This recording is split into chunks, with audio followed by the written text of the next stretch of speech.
አደም ሙሳን ምን አለው? እየጠየኩት ያለሁት እኔ ነኝ። አንተ አስቀድሞ ምን ያልክ? አይ እኔ በአደም ምክንያት ከጀነት አልወጣሁም አልክ። አይ እኔ ደግሞ ወጥተሃል። ሙሳ እንኳን እንደዚህ ብሎ አደምን ጠይቆታል። አስቀድሞ አላህ ሲፈጥራችሁ ለጀነት ነበር የፈጠራችሁ፣ ጀነት ውስጥ እንድትኖሩ ነበር የፈጠራችሁ። መጠየቁ ብቻውን ማስረጃ ይሆናል ብለህ ነው የምታስበው? ስለመውጣታችን በሱ ምክንያት ሙሳ አደምን መጠየቁ ብቻውን ማስረጃ ነው ብለህ ነው የምታስበው? አዎ አንተ ስለካድክ አደም ደግሞ እንደዛ ብሎ ስለጠየቁ ማስረጃ ይሆናል። ብትሄድለት ራሱ ከዚህኛው ቁርአን ክፍል ጋር መልሰህ ማጋጨት ትችላለህ። ምክንያቱም አደም አላህ እንዳስወጣው እንደቀደረበት ነው የሚናገረው። አላህ መልሶ ደግሞ ከገነት ውስጥ የሚወጣው አካል ሴጣን ነው ይላል። ስለዚህ አላህ ሴጣን ይሆናል ማለት ነው በራሱ ሎጂክ መሰረት። ምክንያቱም ከገነት የሚያስወጣችሁ ማን ነው ብሎታል? ሴጣን ነው ብሎታል። አደም ደግሞ ያስወጣኝ አላህ ነው ካለ which is አላህ ራሱ ጥያቄ ምልክት ውስጥ ይሆናል። ወይም ሴጣን ነው አላህ ወይም ሴጣን ነው ወይንም ሴጣን አላህ ይሆናል ማለት ነው። ሁለቱ አንድ አካል ሊሆኑ ስለማይችሉ ወይንም ወደ አንድ ማለት ነው። እሺ እፎይ ጥሩ ፖይንት አንስተሃል። ነገር ግን ወተን ቀርተናል ወይ ነው ዋናው ፖይንት።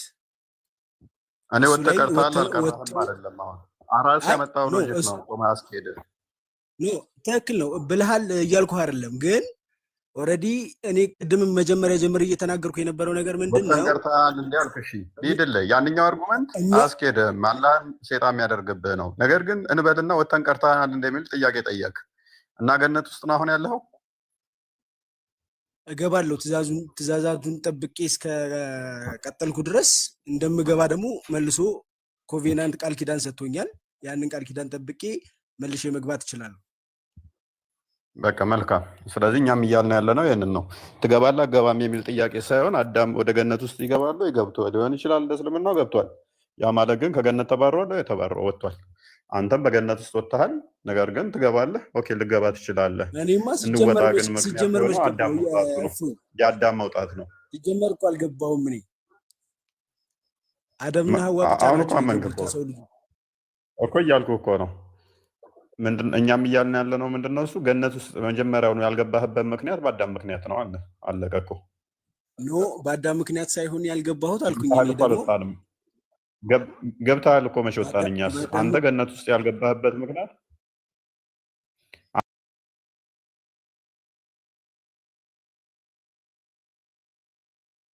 አንተ ገነት ውስጥ ያለው መግባት ምክንያት አዳም ምድራዊ ትሆናለህ። እሱ ልጅ እንደመሆነ መጠን ከገነት ውጪ ነው የምትሆነው። እነኛ ሁሉ መከራዎች ልብ በል አዳም ይደርስበታል ተብሎ የተነገሩት በሞላ አንተ ላይ ይደርሱብሃል። ወደ ገነት ልገባ ትችላለህ? አዎ ትገባለህ እንደ እስልምና አስተምሮ።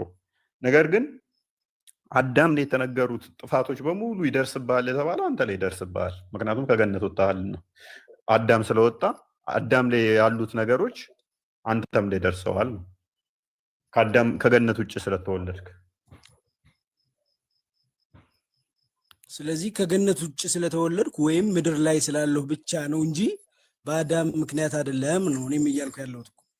በአዳም ከገነት መውጣት ምክንያት ሳይሆን እነዚህ ሁሉ ፍዳዎች እየደረሱብኝ ያለው ይሄ ከጅምሩ ዱንያ የሚባለው ዓለም ይቺ ዓለም ላንድ ኦፍ ፐርፌክሽን የፍጹማዊ ዓለም ስላልሆነች ኔቸሯ በራሱ የፍዳ ኔቸር ስላላት በዛ ምክንያት ነው ይሄ ፍዳ እየደረሰብኝ ያለው እንጂ ከአደም ጋር ምን ያገናኘው ነገር የለም።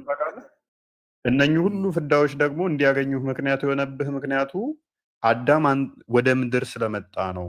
ገነት ውስጥ ቢሆን ኖሮ አንተን ይሄን አይነካህም። አዳም ምድር ላይ በመምጣቱ እነኚህ ሁሉ ኢምፐርፌክሽን የሆነ ዓለም ውስጥ ገባህ በአንተው ሎጂክ መሰረት። ያ ኢምፐርፌክሽን ዓለም ውስጥ አንተ መገኘት አያቴ አባቴን ባይወልደው ኑሮ እኔ ዛሬ አልኖርም ነበር አይነት ሎጂክ እኮ ነው እያወራን ያለ ነው አሁን። ቆይ ኢምፐርፌክሽን ዓለም ውስጥ አደም በመግባቱ ምክንያት ኢምፐርፌክሽን ውስጥ የገባው አደም በጥፋቱ ነው። አንተ ግን የገባኸው በጥፋት አይደለም። ልብ በል ወደዛ ወደ ኢምፐርፌክሽን ዓለም ውስጥ የገባው አደም በጥፋቱ ነው። እዛ ኢምፐርፌክሽን የሆነ ዓለም ውስጥ ሲገባ ግን ይቅርታ እፎይ እዚህ ጋር አደም ራሱ በጥፋቱ ምክንያት አይደለም ወደዚች ኢምፐርፌክት ወደ ሆነች ወርልድ የመጣው። ከጅምሩ ገና የሰው ልጅን ለመፍጠር ሲያስብ ኦኬ በጥፋቱ አይደለም ብሏል። ወደ ቁርአኑ መልሰኝ። ወደ ቁርአኑ ልመለስ። ኢኒ ጃኢሉን ፊል አርዲ ኸሊፈተን ይላል። ገና ከአደምን ከመፍጠሩ በፊት ማለት ነው። ቆይ ስለዚህ አላህ ድራማ እየሰራ ነው ወደሚል ይወስድብሃል። ተጠንቀቅ አልንም ይላል። አደም ወይ እየው አልንም አደም ወይ ይህ ለአንተም ለሚስትም በእርግጥ ጠላት ነው አለው። ጠላት የተባለው ሴጣን ነው አይደለ? ለአዳምና ለሔዋን ጠላት ነው የተባለው። ያነሳኸውን ጥያቄ መጀመሪያ እንድመልስ እድል አልሰጠኸኝም። ኖ ቆይ አደም በጥፋቱ ምክንያት አይደለም። አደም በጥፋቱ ምክንያት ላሳየህ እኮ ነው። በጥፋቱ ምክንያት አይደለም ከገነት የወጣው አልከኝ። ላሳየህ ነዋ በጥፋቱ ምክንያት እንደሆነ። ስለዚህ አለ ከገነት አያውጣችሁ ትለፋላችሁና አለ። ከገነት የሚያወጣቸው ሴጣን ነው አይደለም?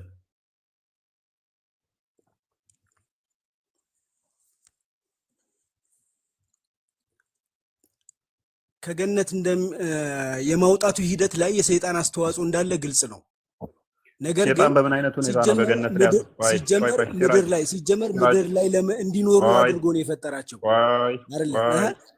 ሀሳቤን እያስጨረስከኝ አይደለም። ኮንቨርሴሽን ተረጋግቼ ነው። ስለዚህ ከገነት አያውጣችሁ ትለፋላችሁና ማለቱ ምን ማለት እንደሆነ ተርጉመው። ይሄን ትእዛዙን ከተላለፋችሁ ከገነት ትወጣላችሁ ነው የሚያስወጣ። ትእዛዙን በመተላለፍ ሂደት ውስጥ ደግሞ ሰይጣን ስለሆነ ወደ ትእዛዝ መተላለፍ የሚያመጣችሁ እሱ ተጠንቀቁ ነው። ቴንኪው። ስለዚህ ምን ማለት መሰለ፣ ሴጣን ታሳሳታቸው አዳምና ሔዋንን ከገነት ይወጣሉ ነው። ሴጣን የሚያሳስታቸው ከሆነ ከገነት ይወጣሉ። ስለዚህ ከገነት እንዲወጡ ምክንያት ማን ይሆናቸዋል? ለአዳምና ለሔዋን ምክንያት ማን ይሆናል? ሴጣን ይሆናል ነው። ይህንን ደግሞ አስወጥቶ ላሳይ ይችላለሁ። እዚሁ ክፍል ላይ ሴጣን እንዳስወጣቸው ላሳይ ይችላለሁ። የመጀመሪያው አርጉመንት ግን ምንድን ነው? እንዳያስወጣችሁ ተጠንቀቁ ነው። አንተ ግን በጥፋታችሁ አይደለም የሚወጡት ትለኛለህ። እዚህ ጋር እያለ ያለው ደግሞ የምታጠፉ ከሆነ ሴጣን ከገነት ያስወጣችኋል እያለ ማስረጃ ላቅርብ። ለዚህ ማስረጃ ጨርሳ ይህን ክፍል ጨርስ። ጨረስን እኮ እሱ ይሄንን ማለት ከጀነት የማስወጣቱ ሂደት ላይ የሰይጣንም ድርሻ እንዳለ በዚህ ቁርአን አንቀጽ በ117ቱ መገንዘብ እንችላለን። አዎ። ስለዚህ ከገነት ያስወጣቸው ሴጣን ነው። ስለዚህ ከገነት መደምደሚያ ስለዚህ ከገነት እንዲወጡ ጥፋት ካጠፉ ከገነት ይወጣሉ። ያ ደግሞ የሴጣን ሚና ነው ማለት ነው። አዎ እሱን እኮ ተቀበልኩ። ግን ከጅምሩ ጨረስን እኮ በቃ ጨረስን። ኖ አልጨረስንም። አሁን ይሄ ዩኒላተራል አረከዋ። አሁን ያንተን ብቻ ተናግረህ የኔን እንዳይሰማ የማድረግ አዝማሚያ ነው አሁን እያየሁ ያለሁት ማለት ነው። ምክንያቱም ማስረጃዬን ላቅርብ። ስለዚህ ሁለት ጊዜ ነው አዳም እየገባ እየወጣው እያልከኝ ነው። ሌላም የወጣበትና የገባበት አለ። ገና ከጅምሩ የሰው ልጅን ሊፈጥር ሲል ምድር ላይ ምትክል አደርገው ነው ብሎ ነው ለመላእክቶች ራሱ ሲናገር የነበረው። ዛት ሚንስ ከጅምሩ ገነት ውስጥ ያችን በለስ ቢበላም ባይበላም ምድር ላይ መጥቶ ነዋሪ እንደሚሆን ኦልሬዲ ለመላእክቶቹ ኢቭን ምስክር ሶስተኛ ወገን ራሱ ካላህ ውጪ ሶስተኛ ወገን መላእክቶች ምንም ችግር የለውም እኮ እሱ እኮ ምንም ችግር የለውም። ወደ ምድር ከመጣማ ያ ምትክ ይሆነዋል እኮ ምንም ችግር የለውም። በቃ አለቀኩስ ማለት ነው። ምክንያቱም እንደዛ ብለህ መውሰድ ትችላለህ። ልክ ነው። አንተ እንዳልከው ነው። ለምን መሰለህ አንተ የምታመጣው የለው ምድር መጥተው ከሚራቡትን ታሪክ ነው የምታመጣው። አውቀዋለሁ። ተፍሲራቶቹን ቼክ አድርጋቸው። ነገር ግን ምን መሰለህ እኔ እያልኩ ያለሁት አንተ እንዳልከው ከሆነ ይህንን ጥፋት ባያጠፉም አላህ ከገነት ያባረራቸዋል የምትለኝ ከሆነ ስለዚህ አትጠሙም፣ አትራቡም፣ በእርሷ ተቀመጡ ብሎ ያላቸው ውሸቱን ነበር ማለት ነው።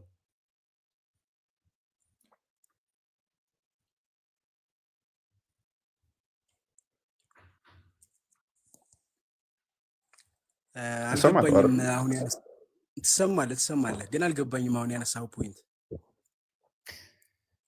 ይብቃን በቃ ለዛሬ አይሻልም? ሰዓቱም እየሄደ ነው። ኦኬ እሺ። ባይዘው አመሰግናለሁ። ለዘብ ብለሃል። በዚህ መልኩ ብንወያይ ሁላችንም የየራሳችንን ሼር መደራረግ እንችላለን እና እኛ ምን እናምናለን መሰለህ ሲራጅ፣ አመሰግናለሁ ሲራጅ። እኛ ምን እናምናለን መሰለህ በዚህ ጉዳይ ላይ እኛ ምን እናምናለን መሰለህ አዳምና ሔዋን አትብሉ የተባሉትን በልተዋል። የኛ አስተምሮ ይሰማል? አዎ ይሰማል። እንዳበሉ ከበላችሁ የሞት ሞት ትሞታላችሁ ተብሎ ተነግሯቸው ነበረ። ሴጣን አሳሳታቸው፣ በሉ። በመብላታቸው ምክንያት ኃጢአቱ፣ ልብ በል፣ ኃጢአቱ እኛን ደረሰብን ብለን አናምንም። እኛም እነሱ የበሉት ያ ጥፋቱ እኛ እንጠየቅበታለን ብለን አናምንም። ነገር ግን አዳምና ሔዋን በመብላታቸው ምክንያት የመጣባቸው መከራ አለ። መልፋት፣ መጣር፣ መጋር፣ ከገነት መባረር እና መድከም፣ ይሄ ራቁትነት፣ እነኚህ ደረሰባቸው። እነኚህ ደግሞ እኛ የአዳም ልጆች እንደመሆናችን እነኛ ነገሮች ደርሰውብናል። የጸጋ መራቆቱ ገጥሞናል፣ ድክመቱ ደርሶብናል ብለን እናምናለን እኛ። ነገር ግን ኃጢአቱ፣ ልብ በል፣ ያቺ አትብሉ የተባሉትን በመብላታቸው እኛ እንጠየቅበትም። የሚጠየቁት እነሱ ናቸው። ለዛ ይቅርታ ጠይቀውበታል። ነገር ግን ባይጠይቁ እንኳን ይቅርታ እኛ እንጠየቅም በዛ። ነገር ግን እነሱ ከገነት ውጭ ስለወለዱን እኛ ገነት ውስጥ አልተገኘንም። እነሱ የሚለፉ ሆነዋል፣ እንዲለፉ ተነግሯቸዋል። እኛም እንለፋለን የነሱ ልጆች። ምክንያቱም ከገነት ውጭ ሲወልደን አዳም እና ሔዋን በእነሱ አምሳል ነው የወለዱን። ልጆቻቸው እንደመሆናችን መጠን የእነሱን ባህሪ ይዘን ነው የምንወለደው። ከዛ በኋላ ይሄ ምድር ደግሞ መልፋት፣ መጣር ምናምን ነገሮች፣ ድካም፣ ልብሳችንን አውልቀን አንሄድም። በቃ ልንሄድ አንችልም። ምን መተፋፈሩ ደርሶብናል ብለን እናምናለን። የኛ አስተምሮ ለዛ ነው። የኃጢአት ውርስ የሚባለው እኔ እስከዛሬ ያልገባኝ ነገር ነበር ማለት ነው። የኃጢአት ውርስ የሚባለው ኮንሴፕት የለም ነው አሁን እያልከኝ ያለው? በክርስትናው ውሳቤ የለም፣ አናምንም። እንደዛ ኃጢአት ይወረሳል ብለን አናምንም።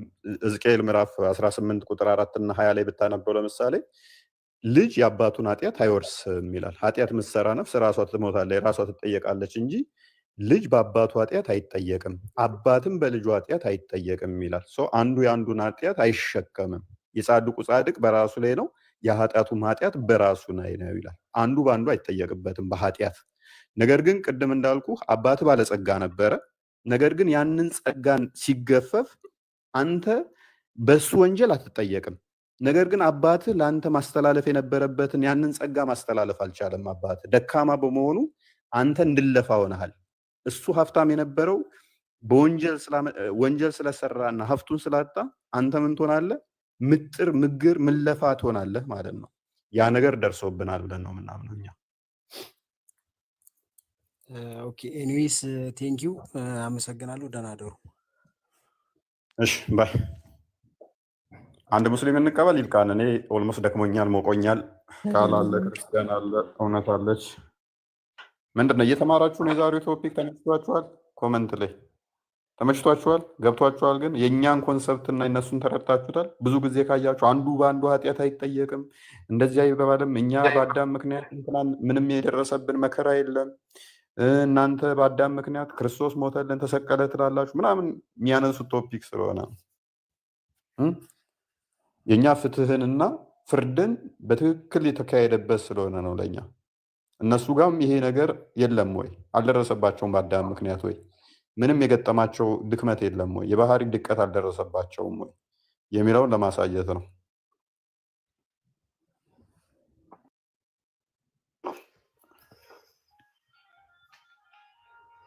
አይሰም ሀሰን ቃሉ ክርስቲያን ቀጥሉ። እንኳን ደህና መጣ። እንኳን ደህና ቆየኝ። ቅድም አሁን የገባሁትና ስታወራ ሰምቼ ነበር። እኔ ጋር የገባ ሰው አይታየኝም። ኔትወርክ ነው። እሺ ማለት ኃጢአት አይወረስም ላልከው ነው። እሺ ዘዳግም 23 ክፈት እስቲ። እሺ ክፈቱ አንተ። ዘዳግም 23 ቁጥር ስንት? እኔ አልችልበትም፣ ፎሎ የለኝም ማለት ቁጥር ስንት? 23 አንድ እንዳትል መቼም። ቁጥር ስንት? ቁጥር 23 እየተወራ ያለው ሌላ። ኧረ ምን ጉድ ናችሁ!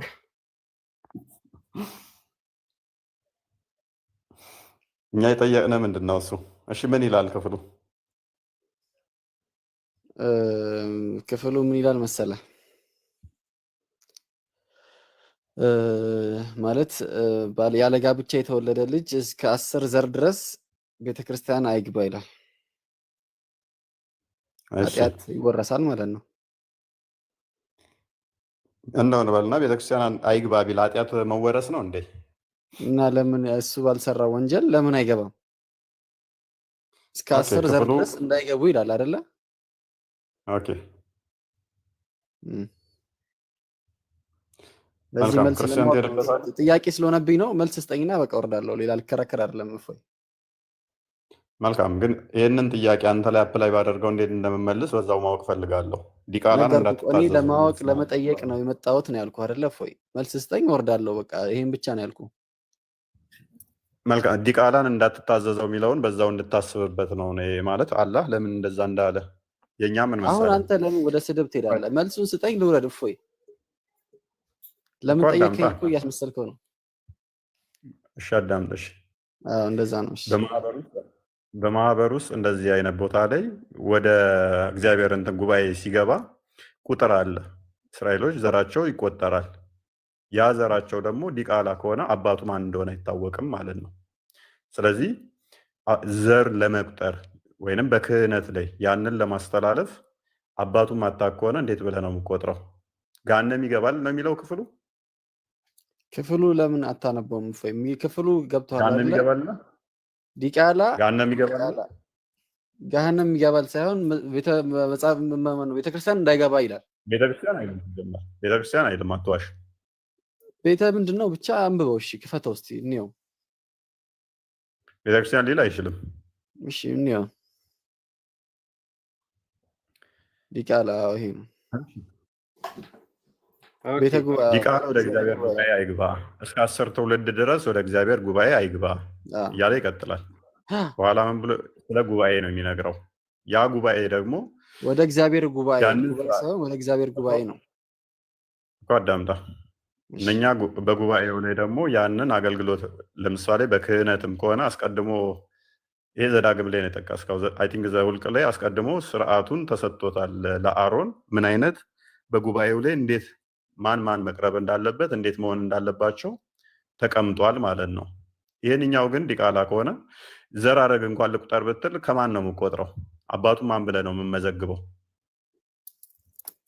አባቱ ማይታወቅ ከሆነ እኮ አባት ዲቃላ ሆነ እንጂ እኮ ያለ አባት አይታወቅም ሳይሆን ዲቃላ ማለት እኮ ያለ ጋብቻ የተወለደ ልጅ ብቻ ነው እንጂ አባቱ አይታወቅም ማለት ነው።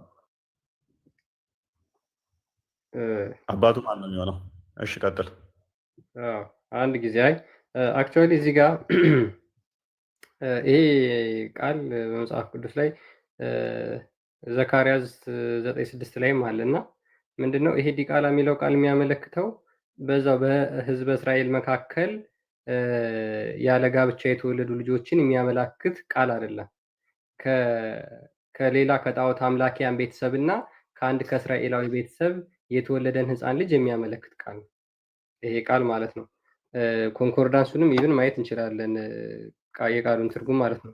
ይሄ ባስታርድ ነው የሚለው ኤጁሽ ፋዘር ኤንድ ሄልትን ማዘር ኦር ባስታርድ ከአንድ ከጣዖት አምላኪ ሰውና ከዛ ደግሞ ከእስራኤላዊ ሰው የተወለደ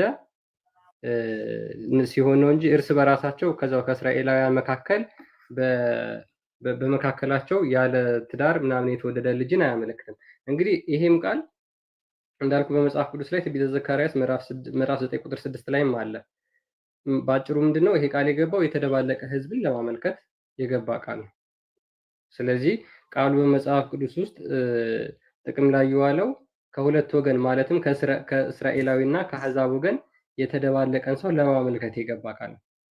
ባጭሩ ምንድነው ይህ ጥቅስ ፕሮቴክቲቭ ህግ ነው፣ ወይም ደግሞ ህዝበ እስራኤላውያን ከባዕድ ጋር እንዳይቀላቀሉና ህልውናቸው እንዳይከስም ለመከላከል የተሰጠ ፕሮቴክቲቭ ህግ ነው እንጂ ከህጋዊ ጋብቻ ውጪ የተወለዱ ሰዎችን ለመጨቆን ታስቦ የተሰጠ አይደለም። ያው ይታወቃል፣ ህዝበ እስራኤል በእግዚአብሔር የተመረጠ ህዝብ በመሆኑ ከአሕዛብ ጋር ተደባልቆ ህዝቡናው እንዲጠፋና የአሕዛብ መንገድ እንዲማር እግዚአብሔር አይፈቅድም። ስለዚህ እንዲህ ያለ ጠበቅ ያለ ትእዛዛትንም እግዚአብሔር አስቀድሞ ስለሰጠ ማለት ነው። ለምን መሲሁ አስቀድሞ እንዲህ የተነገረለት ከነዚህ ይመጣል ተብሎ ስለተነገረ ማለት ነው። ከዛ አንጻር ህጉ ፕሮቴክቲቭ ህግ ሆኖ ለእስራኤላውያን ተሰጥቷል። ይሄ ነው ጥያቄ የነበረው። እስቲ አሁን እዚህ ኮሜንት ላይ የገባው ገባኝ ይበል። እኔ አሁን ምንም ነገር ብዙ ነገር አውርተሃል። እኔ እንጃ ብቻ። እሺ በቃ ችግር የለውም። ያልገባህ ምን ነው? ካወራሁት ውስጥ ያልገባህ ምኑ ነው? ቀላል የሚገርም ነገር ይሱፍ ዝም በላ። እሺ አመሰግናለሁ። ተናገር። አሁን ኮሜንት ላይ ሁሉም ገብቷቸዋል። ምኑን አልገባ ማለት አመሰግናለሁ ከማለት በፊት ምንም የተመለሰልኝ ነገር የለም።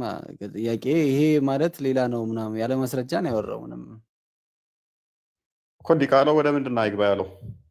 ወደ መንግስት ሰማያት ነው ወደ እግዚአብሔር ጉባኤ አይግባ ይላል። ስለዚህ ዲቃላው የነ አይግባ ተብሎ የተነገረው እኮ የነ አትግባ የተባለው መንግስት ሰማያት ነው አትግባ ያለው። መንግስት ሰማያት ወደ እግዚአብሔር ጉባኤ ካልገባ ታዲያ ምኑን ጉባኤ ውስጥ ምንድን ነው የሚደረገው? ምንድን ነው የሚደረገው ጉባኤው ላይ? ሌላው ለምን ይገባል? እሱ የማይገባ ከሆነሽ ጥቅም ከሌለው በጉባኤው ላይ ምንድን ነው የሚደረገው? በጉባኤው ላይ ምንድን ነው የሚደረገው እኮ እንደዛ እያልክ ነው ማስረዳት ያለብህ። አስረዳና እንኳን አስረዳኝ እንጂ ከመሞገት በፊት ለምን ጥያቄን በጥያቄ ትመልሳለህ? ያ አስቀድሜ ምን ብያለሁ መሰለህ? በዚህ በጉባኤው ላይ የሚገቡት የተመረጡ ከአሮን ወገን የነበሩ ተነግረዋል፣ በምን አይነት ሁኔታ መቅረብ እንዳለባቸው። እንደገናም ደግሞ ለእግዚአብሔር መስዋዕት ሲያቀርቡ ማን ማን እንደሆኑ አስቀድሞ ተሰጥቷል ህጉ። ከዚህ ውጭ ያሉት ግን በዝሙት የመጡ ወይንም ደግሞ ዘራቸው ማይታወቅ ከሆነ ምንድነው እሱ ለጉባኤው ራሱ እንቅፋት ይሆናሉ ማለት ነው። ሌላ ሀሚት ያመጣል። አንድም እከሌ ከዝሙት ነው የመጣውና ከሱ እንዴት ነው እሱ የምገለገለው የሚለውም ሌላ ችግር ያመጣል። ተገልጋዩ ምክንያት ያገኛል ማለት ነው። በአዳም ላለመገልገል ምክንያት ያመጣል። አንድም ሁለተኛም ክርስቶስ ቅድም እንዳለ ከዛ በዚህ በዘር ሐረግ ውስጥ ተቆጥሮ ነው የሚመጣው። ስለዚህ ከዲቃላው ካልታወቀ ዘር ወይንም ደግሞ ከአማሌቃውያን ወይንም ደግሞ ሰምቲንግ ከነዛ አካላት የተደባለቀ ከጣዖታውያን የመጣ አካል መሆን የለበትም የእግዚአብሔርን መስዋዕት ለማቅረብ ወይንም ደግሞ በዛ ጉባኤ ውስጥ የሚሳተፈው ማለት ነው። ይሄ ጉባኤው ላይ የሚሳተፈው ባይዘ ለአገልግሎቶቹ ይከለከላሉ እንጂ ምግቡን እንዲበሉ ሁሉ ይፈቀድላቸዋል። መብላት መገልገል ይችላሉ። ለማገልገል ደግሞ ይከለከላሉ። አሳየን። እሺ አይ ቲንክ ዘውልቅ ስንት ላይ ነው? ሜቢ ቼክ ማድረግ እችላለሁ። እሺ አንድ ቼክ አድርግልኝ። ዲቃላ መብላት እና መጠቀም ይችላል የሚለውን አሳየን።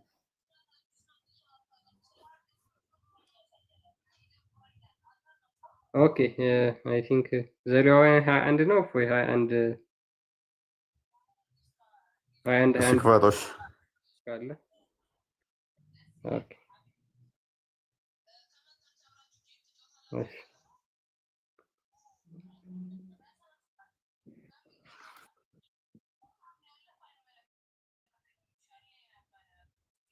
ሌላም ከሆነ ወይ እሺ ከካህኑ ከአሮን ዘር ነውር ያለበት ሰው የእግዚአብሔርን የእሳት ቁርባን ያቀርብ ዘንድ አይቅረብ፣ ነውረኛ ነው። የአምላኩን እንጀራ ያቀርብ ዘንድ አይቅረብ፣ የቅዱሳኑን ቅዱሳኑን የአምላኩን እንጀራ ይብላ። ስለዚህ እንደዚህ አይነት ነውረኛ ነው እንጂ ዲቃላ አይልም ጓደኛዬ። አዎ እነዛ አካላት ምን ሰርተው ነው እንደዛ ይሆን ተከለከሉት? ነውር ሰርተው አይደለም። በዚህ እንኳን ብትመጣ አይ እኔ እኮ አሁን ያልኩት ስለ ዲቃላው ነው እንጂ ስለ ነውር የሰራው አይደለም እኮ አባ። ያ እነኛ እንደዛ ተብሎ የተነገረባቸው ምንድነው እሱ ከአገልግሎት አንጻር ነው አይደለ? ስለዚህ እንዳያገለግሉ ዘዳግም ማለት የተደገመ ህግ ማለት ነው። ወደ ጉባኤው ላይ ቀርቦ እነኝን የሚያቀርብ ከሆነ እነኚህ ነውሮች አሉበት፣ ነውረኛ፣ ጀንደረባ፣ እንደዚህ የሆኑ የተነገረበት ምንድነው እሱ አስቀድሞ ከቁጥር ስንት ላይ ነው ማቅረብ እንዳለበት ሙሴንም እንደዚህ ለልጆች ለእስራኤል ልጆች ሁሉ ንገራቸው ብሎ ይነግረዋል። ለአሮን ምን አይነት ማቅረብ እንዳለባቸው እነማን ማቅረብ እንዳለባቸው ማለት ነው። ምክንያቱም እንቅፋት እንዳይሆኑ ነው። ይህንን ሲያቀርቡ ለሚገለገለው አካል እንቅፋት መሆን የለባቸውም። አንድም ምክንያት ማጣት አለበት። እስከ 10 ድረስ ያለው ነው አሁን እንቅፋት የሚሆነው ለማገልገል እስከ 10 ዘር ድረስ። ምክንያቱም ዘር ሐረግ ሲቆጠር የማን ነው በማን ነው የመጣው በማን ነው የሚመጣው የሚለው መታወቅ አለባት። እነኚህ አካላት ምንድናቸው? በዙሪያቸው ያሉ ለበላም ለሞሎክ የሚሰዉ ናቸው። ልጆቻቸውን እየሰዉ እንደገና ደግሞ እስራኤሎች ከግብፅ ሲወጡ አልቀበል ብለው የእግዚአብሔርን ሕዝብ አልቀበልም ለጣዖት እንሰዋለን ያሉ ነው። እግዚአብሔር አስቀድሞ ከነኚህ ጋር አይደለም መውለድ መጋባትን ከልክሏል። በነገራችን ላይ እንዳትጋቡ ብሎ ከልክሏቸዋል በለ ማለት ነው። ከነኚህ አካላት ጋር እንዳትጋቡ ብሎ ከከለከለ ህግ ከመሰረተ ከነኚህ ጋር ዲቃላ ዘመተ እነኛ ማገልገል አይችሉም። ጥብቅ የሆነ ህግ ነው። ምክንያቱም የተመረጡ ናቸው እስራኤሎች። ልብ በል የተመረጡ ዘሮች ናቸው። እነኛ የተመረጡት ደግሞ ከነኛ ጋር እንዳይጋቡ እንኳን ከልክሏቸዋል። ምክንያቱም እነኛ ልጆቻቸው የሚሰዉ ለበዓል ለሞለክ ራሳቸውን እያረዱ በዝሙት የረከሱ ናቸው። ራሳቸውን በዝሙት ያረከሱ ጣዖታቸው የሚያመልኩ በተመሳሳይ ደግሞ ወደ ጉባኤው የሚመጡ ከሆነ ይሄ ችግር ነው። ስለዚህ እንደዚህ አይነት ክልከላ ተከልክሏል። የሚመለሱ ከሆነ ተቀባይነት ይኖራቸዋል። ማይመለሱ ከሆነ ዲቃላ ሲል ምንድነው እሱ በዚህ ኮንዲሽን ውስጥ ያሉት ተቀባይነት የላቸውም።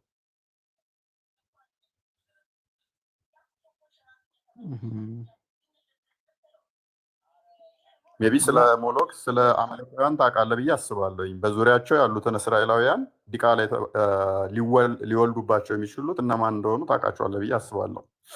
ክህነት ደግሞ በአሮን በኩል ነው። ከነኛ ውጭ ያሉት አልተፈቀደላቸውም። ምክንያቱም ክርስቶስ ከዛ ስለሚመጣ አብርሃም ደግሞ ተነግሮለታል። ዘፍጥረት ምዕራፍ 12 ላይ እንደምታውቀው ዘርን ባርካለሁ በአንተ ተብሎ ተነግሯል።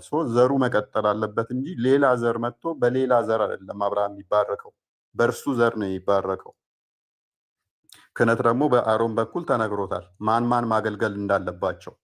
ስለዚህ ለአገልግሎት ወደዛ ገብተው ከሌላ ቦታ ያሉት ይህንን ጣዖት የሚሰዉ ለምሳሌ አንተ እኮ አላጠፋህም፣ አባትህ ግን ጣዖት የሚሰዋ ነው። ህፃናትን ለጣዖቱ እያረደ የሚሰዋ ነው።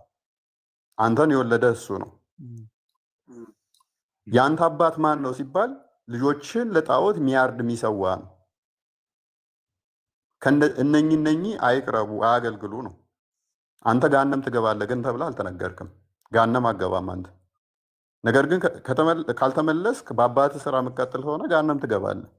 ነገር ግን የእግዚአብሔርን ይህንን መስዋዕቱን ለማቅረብ እንደዛ የምትቀጥል ከሆነ በአንተ ውስጥ ሰዎች ይሰናከላሉ። ለምን ነው የሚሰናከሉት መሰለ? የአንተ አባት እዛ ጋር ህፃናትን እያረደ በእሳት እየጠበሰ መስዋዕት የሚያቀርብ ነው። አንተ ደግሞ እዚህ ጋር መጥተህ የእግዚአብሔርን መስዋዕት እንኩ ብሉ ብትል ሰዎች ምንድን ነው የሚያስቡት? እንዴ አባቱ እዛ ጋር ህፃናትን እያረደ የሚሰዋ አይደለ? እኛ ደግሞ ከሱ እንዴት ነው የምንቀበለው ብለው ጭራሽ ምን ያገኛሉ? ምክንያት አግኝተው ከእግዚአብሔር እንዲሸሹ ይሆናል ማለት ነው። እኮ አሁን እዚህ ጋር ያልከኝ ራስህም ያሰብከውን አንተ በምትለው እያስረዳኸኝ ነው እንጂ መጽሐፍ ቅዱሱ አይልም እንደዛ የሚል አሁን ያልከውን አሳይ። አስቀድሞ ነገርኩህ እኮ እንዳትጋባ ራሱ ከልክሎሃል አልኩህ እኮ። እንዳትጋባ ራሱ ከልክሎሃል። ከነኚህ አካላት ጋር ህብረት እንዳታደርግ አይ ቲንክ ዘዳግም ምዕራፍ 12ን ክፈተው እስኪ። ዘዳግም 12 ምዕራፍ ወደ መጨረሻ አካባቢ 34 ምናምን አካባቢ ላይ ከነኚህ ጋር ህብረት ምንም እንዳታደርግ ሁሉ ከልክሎሃል። አሁን የከፈተልህ ደግሞ ይከልክለው። እኔ እኮ ስለ ዲቃላው ነበር የጠየቅኩህ። አንተ እኮ ቶሎ ፋይል ቀየርክ እኮ።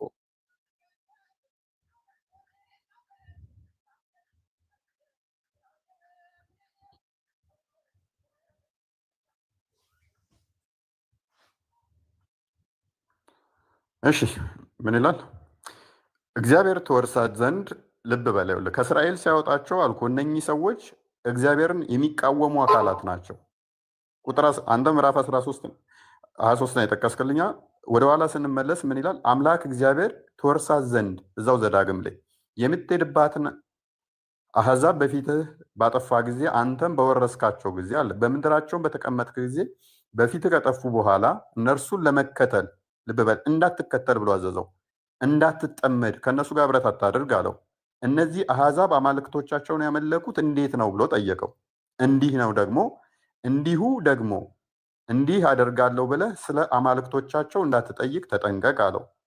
እግዚአብሔር የሚጠላውን ርኩሰት ሁሉ ለአማልክቶቻቸው አድርገዋል። ወንዶችና ሴቶች ልጆቻቸውን ደግሞ ለአማልክቶቻቸው በእሳት ያቃጥሏቸዋልና አንተ ለአምላክህ ለእግዚአብሔር እንዲህ አታድርግ። ምን አታድርግ? እንደነሱ እንዳታደርግ። በዙሪያ ካሉ ሰዎች ጋር ከእነሱ ጋር ህብረት አታድርግ። እነሱ መስዋዕት የሚያቀርቡት እንዴት ነው እያለ ነው። ልጆቻቸውን መስዋዕት በማቅረብ ነው። ከነሱ ጋር እንዳትጋባ የሚልም ጥቅስ ከፈለግ እሰጥሃለሁ። ስለዚህ ከነሱ ጋር ግን ዲቃላ ከወለድክስ ልጆቻቸውን ምን በማድረግ ነው መስዋዕት የሚያቀርቡት? በማቃጠል ነው የሚያቀርቡት። እነኝን ለያቸው እያለ ነው። እነሱ እንደሆኑ የሚያሳይ መስራጃ አለ። እፎይ አንተ የምትላቸው ሰዎች እንደሆኑ ምን እንደሆኑ ዲቃላ የሰሩት ማለት ዲቃላ የወለዱት። መልካም። አሁን ክርስቲያን ቅድም ሲልህ ነበረ እሱ ሌላ ማስረጃ ነው ያመጣው። የዛኛው የራሱን ማስረጃ አልሰጠኝም እኮ። አሳየው ክርስቲያን ድገምና።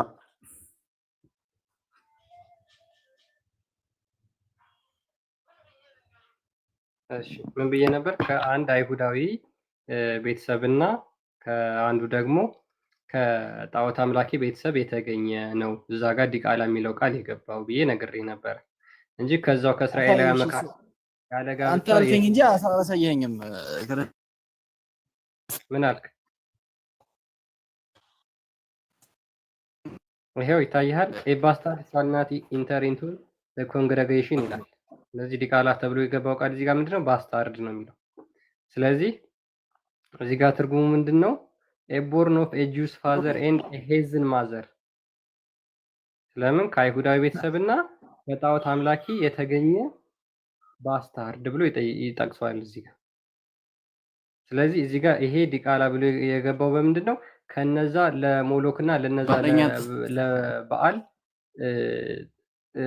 ህፃናቶቻቸውና ልጆቻቸውን የሚሰዉ እዛ አካባቢ ላይ ያሉት እና አማሌቃውያን እና ፌርዛውያን የሚባሉት ናቸው። እስራኤልና በዙሪያው ላይ የነበሩት ማለት ነው። ስለዚህ ከነዚህ መካከል የተገኘ ልጅ እዚህ ጋር ሜንሽን አድርጎ ይሄ ደግሞ ከምን አንጻር እንደሆነ ቅድም ነግሬያለሁ ወይም ደግሞልሃል። እሺ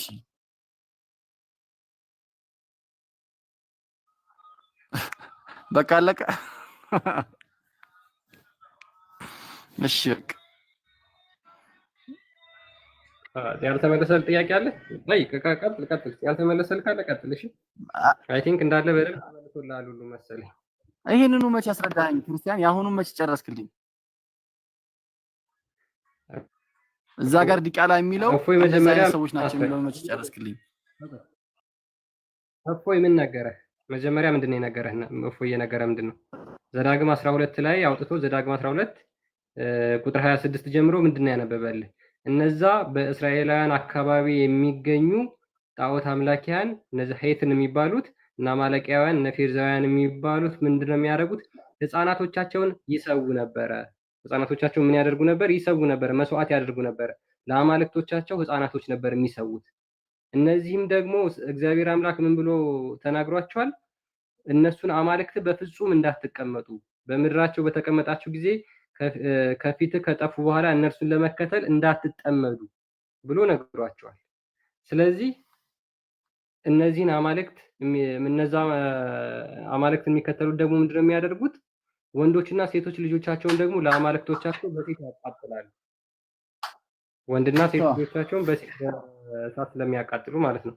ስለዚህ እዛ ዘዳግም 23 ላይ ራስ በደንብ ታነባዋለህ። ቆይ ላውጣልህ። እሺ አንብብ እስኪ። እሺ ኧረ እንግሊዝኛ ነው ያ ጓደኛ። አማርኛ ያልክ አማርኛ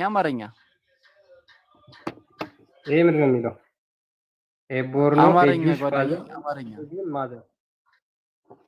አማርኛ አታደርግልንም ባባ? ኮንኮርዳንስ ነው። ኮንኮርዳንስ አታውቅም አባት?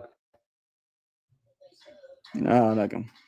ኮንኮርዳንስ ትርጉም መጀመሪያ የቃሉን ትርጉም ማወቅ መቻል አለብህ። እሺ ስትመጣ መጀመሪያ ቃሉ ምንድነው የሚለው ትርጉም፣ የቃሉ ትርጉም ምንድነው፣ ምንን ለማመልከት ነው፣ እነማንን ለማመልከት ነው የገባው የሚለውን ቃል ይዘህ መተህ ነው መጀመሪያ ጥያቄ መጠየቅ የምታስብ ከሆነ ማለት ነው። እሺ ለዛ ነው መጽሐፍ ቅዱስ ብቻ ዝም ብሎ እንደዚህ በደፈናው ተነቦ ተመቶ እንትን የሚልበት ስላልሆነ ማለት ነው። ስለዚህ አሁን በደንብ ተብራርቶልሃል። ይሄ ቃሉ የሚያመለክተው ከጣዖት አምላኪ ቤተሰብ የተገኘ ልጅን እዚህ ጋር ሜንሽን አድርጎ መጽሐፍ ቅዱስ አስገብቷል። ወላሂ አልሰጠኝም መልስ። በቃ ችግር የለውም። እሺ እና ክርስቲያኖች ከተመለሰላችሁ እናንተ ጎበዝ ናችሁ። በቃ እግዚአብሔር አምላክ ከእስራኤላውያን ውጭ በፍጹም እንዳይጋቡ አዟል። ለዛ እነዛ የዚህ ዲቃላዋን መልስ ነው 68:13 አንዴ ከተው ክርስቲያን 68:13 ላይ እሺ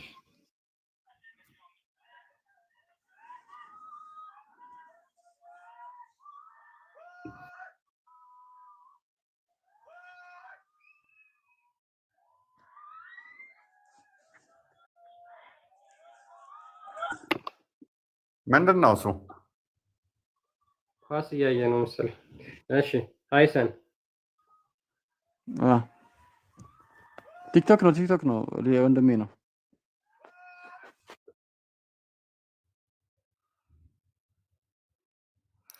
አላህ ዲቃላን አትታዘዝ ይላል።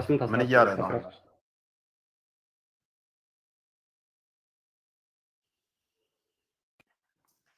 ምን አልከኝ?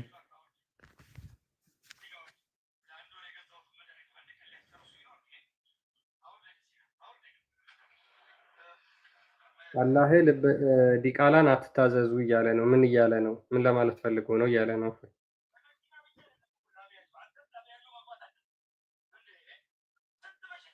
ምንድን ነው የከፈትከው? መጽሐፍ ቅዱስ ነው እንዴ? ቁርአን። እሺ ምን ላይ? ሱረቱል ቀለም ቁጥር 13። እስቲ ከመጀመሪያው ጀምረን ቀላል ነው። ከቁጥር 1 ጀምሬ ነው ማለት ነው። ቁርአኑን ክፈትልኝ። እሺ መጀመሪያ ቁርአኑን ክፈትልኝና ልወቀው ቁርአን መሆኑን ቼክ ላድርግ። እስቲ የከፈትከው ነገር ይኸው ቀለሙን አይደል? አረብኛውን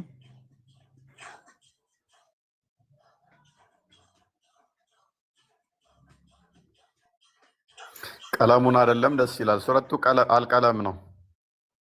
ቀለሙን አይደለም ማለት የምን ቀለሙን ገብቶኛል። እባክህ እንዳልገባት ነው። እሺ አሳየኝ አረበኛውን።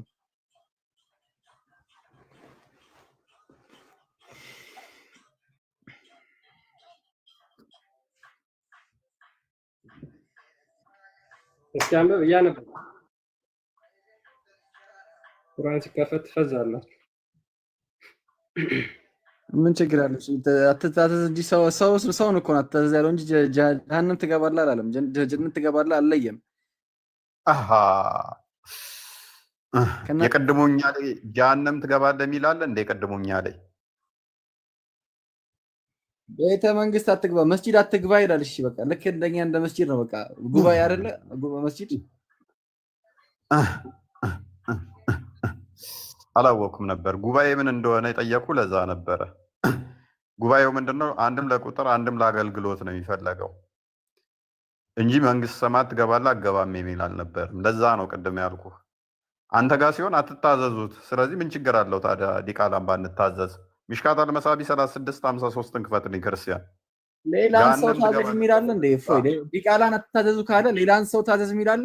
ምን ነው እንትና ፈለከው? እሱ ዲቃላ ገሃነም እንደሚገባ ልስጥ በእስልምና ለምን ትቸኩላለህ? ዝም ብለህ የተፈተፍትክ ነው በእናትህ። በምሸውየው ወይት ሚሽካት አልመሳቢ 36:53 ወይ እፎይ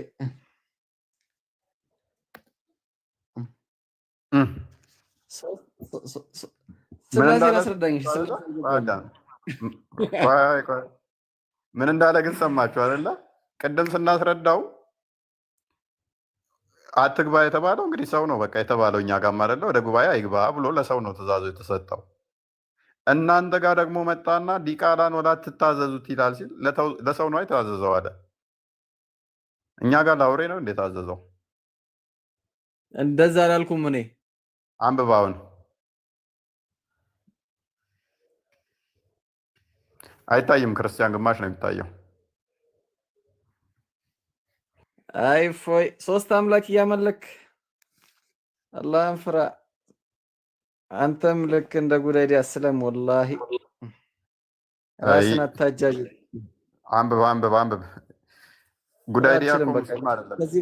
ከዚህ በላይ ብዙ ማለት ጉዳይ ዲያቆን ሙስሊም አይደለም። ምክንያቱም በክርስቶስ ስዕለት የሚያምን በክርስቶስ ሞትና ትንሣኤ የሚያምን ሙስሊም እኔ እሱን ብቻ ነው ያየሁት። ምናል ስቱፒድ እንደሆናችሁ እኮ ባለፈው ውይይቱን ደግማችሁ አዳምጡት። ከኔ ጋር ያደረገውን ሆን ብዬ ነው እስልምናን እንደማይወክል ላሳያችሁ ነው። ግን እናንተ ስቱፒድ ናችሁ። ነብዩ ሙሐመድ ብላ ጥራኝ አለ የሚል ትሬንድ ጀመራችሁ። ምናል ደደብ እንደሆናችሁ የሚያሳየ ነው። በክርስቶስ ስዕለት እያመነ በክርስቶስ ሞትና ትንሣኤ እያመነ በጌትነቱ እያመነ ሙስሊም ነው ብሎ ይቀበሉታል ማለት ነው። ከጊዜ በኋላ ይሄንን እንደሚቀይር አውቃለሁኝ። ሀሳቡን እንደሚቀይር አውቃለሁ። የእስልምናን ጣዕም አንተም ገብተህ ታይበታለህ። ኢንሻአላህ አይቀርም። ዱዓ እናደርግልሃለን። እኛ አዳምጥ። ለምንድን ነው ሙስሊም የሆንከው ይባላል። እናንተ ጋር ነቢያቶች ሲሰደቡ ዝም ትላላችሁ፣ አምላክ ሲሰደብ ዝም ትላላችሁ። ሙስሊሞች ጋር ከሆነ ግን ዝም ስለማይሉ ነው ሙስሊም የሆንኩት። ይሄንን ሰውዬ ነው አሁን ጀግና ብለው እንትን የሚሉት ማለት ነው። ቃል በቃል ነው የጠየቁት። ዱዓ እናደርግልሃለን ወላሂ ሁላችንም ሙስሊሞች። አዳም ቃል በቃል የጠየቁትን ሰምተሃል። ለምንድን ነው ሙስሊም የሆንከው ስለው እናንተ ጋር አምላካችሁ ሲሰደብ ሲመታ ዝም ትላላችሁ። ስለዚህ እናንተ ጋር ያለው አምላክ ራሱን ለእናንተ ሲል ክብሩን ዝቅ ስላደረገ ውሺዝ ስትሰድቡ ዝም ስላለ እኛ ጋር ደግሞ እንደዚህ አንተን እንደሚጠብቅ ብሎኝ ነው እኮ ያለኝ። ወላ አንተን ባገኘህ እገልሃለሁ ማለት ነው። አንተን እንደሚጠብቅ ግጣት እኛ ጋር መሐመድን ከነካ አላህን ከነካ ስለምትገደል እሱ ስቦኝ ነው የሄድኩት አለ። ስለዚህ ገዳይ መንፈስ ከጠራው ይሄን ልጅ እኔ ምን ላድርገው? አንድ ምንም አያውቅ ማለት ነው። ምንም አያውቅ ወንበዬ ነው መጽሐፍ ቅዱስ ላይ እንዲሞግት ያደረኩት። መጽሐፍ ቅዱስን እንኳን ምንም አያውቅ መሆኑን ለማሳየት እስልምና ላይ ቢሆን ደግሞ አንጥፌ ለቅልህ ነበረ። ኤንዌስ አሁን ዲቃላ ጋንም እንደሚገባ አንብበው። አላህ ሙስሊም ያርግ። አሚን በለኝ እስቲ ፎይ ወላሂ እኛ ዱዓ እናደርግልህ። አንብብ ዲቃላ ጋንም እንደሚገባ ያላችሁ ዱዓ እናደርግልህ ወላሂ ለፎይ ዱዓ ያስፈልገዋል ወላሂ እኛ ዱዓ አድርገው። ክርስቲያን እንግሊዘኛውን ዲስቶርት አድርገውታል፣ አረብኛ አድርገው ዱዓ አድርጉለት እስቲ ሙስሊሞች ካላችሁ አላህ ሙስሊም ያርግ በሉ። ጋነም አትመኝልኝ። እኔ ያው ሙስሊሞች እኔ ሰሞኑን በቃ ተስፋ ከመቁረጣቸው የተነሳ ሁል ቀን የሚጽፉት ቴሌግራም ላይ ራሱ እፎይ ቢሰልም ምን ይሆናል፣ እፎይ ሰልሞ ቢሆን ኖሮ ምን ይፈጠራል የሚል ነው። ወንድምህ ሙራድም ገንዘብ አዋጣ ሰበሰበ አስባለ ሲከብደው በየቀኑ የሚጽፈው እፎይ ቢሰልም ምን ይሆናል፣ እፎይ ሰልሞ ቢሆን ምን ይፈጠራል የሚል ነው ሁል ቀን የሚጽፈው ማለት ነው። ምንድነው እሱ? ገሃነም እንድገባ ትመኛለህ? ለጠላቴ ማልመኘው ቢኖር እስልምና ነው ወዳጄ። ወይ ዳውን ወይ አብሽር አላህ ነው እኮ የሚያገራልህ አንተ አይደለም። እኛ ዱዓ እናደርግልሃለን። አንብብ። አላህ ሙስሊም ያርግህ። የእስልምና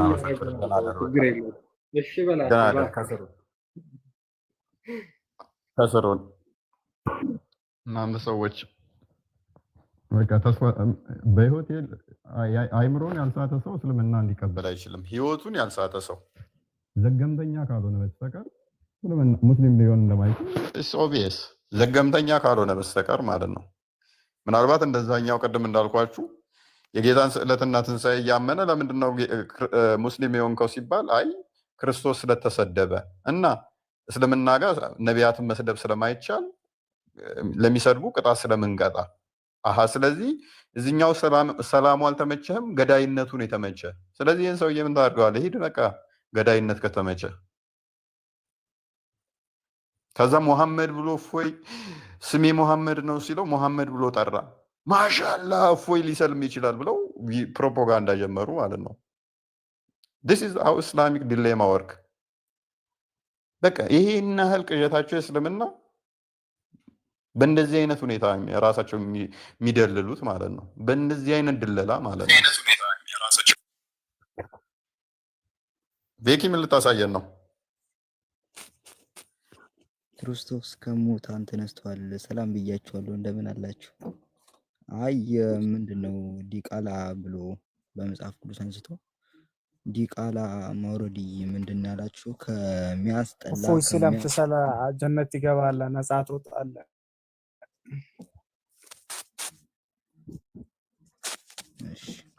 ችግር የለውም ይዘው ነጻ ታውጣለህ። ከእፎይ ነው ያወራሁት። እፎይ አውራስ እሺ ይሄኛው አንዴ ላንብብልህ ተፍሲርን ምን ይላል? አሁን ጥያቄ ትመልሳላችሁ አስመልሱ። ምን አንድ ትልቅ ጥያቄ ያለኝ ያ ማይክን ያዝ አረ ማይክን ያዝ the children of adultery wanted because ማይክን ያዝ they were created from malicious ከሚያስጠላ እፎይ ጎበዝ ስለሆነ ችግር አስወጥቶ በቃ ከክፉ ስፐርም ከሚያስጠላ ስፐርም ከሚቀፍ ስፐርም ተፈጥረዋል።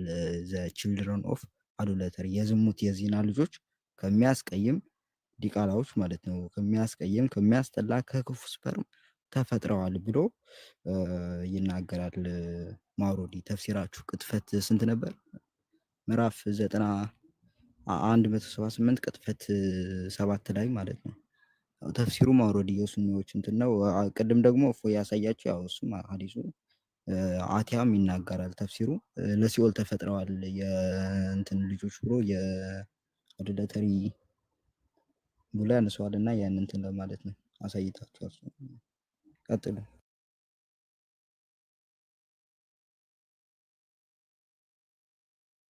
አሳንሱኝ።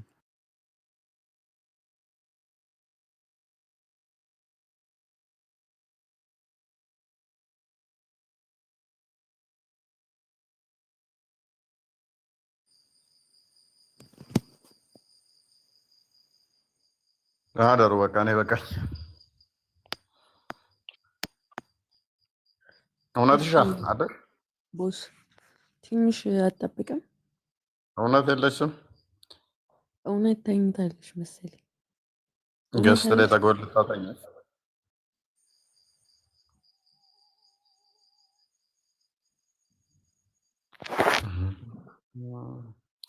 ቻው በቃ ሁላችሁ ደህና አደሩ። አረፋ አትውጣ እኮ አንዴ። እሺ መልካም አዳር ይሁንልዎት። ያዕቆብ ሌሊት ያድርጉልዎት። ኡስታዝ እረፍት ያድርጉሽ። መልካም ጊዜ እፎይ። እግዚአብሔር ይስጥልን። መልካም አዳር ይሁንልክ።